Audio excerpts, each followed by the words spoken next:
केलानगरमध्ये पावसाचे व सांडपाणी साचल्याने नागरिक त्रस्त, उपाययोजनांची मागणी, आंदोलनाचा इशारा।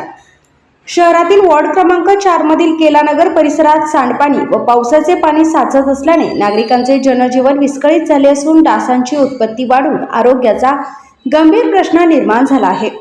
या समस्येकडे तातडीने लक्ष देऊन कायमस्वरूपी उपाययोजना कराव्यात, अशी मागणी नागरिकांनी नगर परिषद प्रशासनाकडे निवेदनाद्वारे केली आहे। अतुल गोविंदराव ठोंबरे यांच्या नेतृत्वाखाली केलानगर येथील रहिवाशांनी मुख्याधिकारी नगर परिषद शेगाव यांना निवेदन सादर केले। या निवेदनात परिसरात चेंबरची व्यवस्था नसल्याने सांडपाणी आणि पावसाचे पाणी रस्ते व वस्तीमध्ये साचत असल्याचे नमूद करण्यात आले। त्यामुळे डासांची वाढ होऊन विविध साथींच्या आजारांचा धोका निर्माण झाला असून नागरिकांना मोठा त्रास सहन करावा लागत असल्याचेही निवेदनात म्हटले आहे।